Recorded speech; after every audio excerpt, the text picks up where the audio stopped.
آپ دیکھ رہے ہیں سب کا پاکستان نیوز HD اور میں ہوں منیر پیرزادہ۔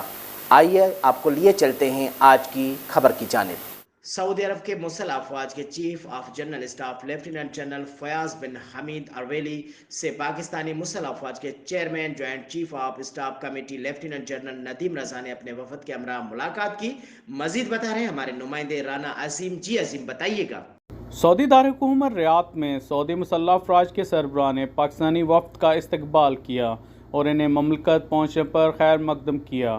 پاکستانی وفد کے سربراہ لیفٹیننٹ جنرل ندیم رضا نے سعودی افواج کے سربراہ کی جانب سے شاندار استقبال پر خصوصی شکریہ ادا کیا۔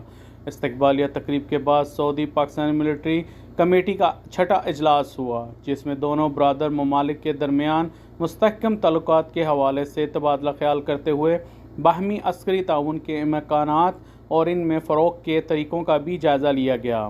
علاوہ ازیں مختلف باہمی دلچسپی کے امور پر تبادلہ خیال بھی کیا گیا۔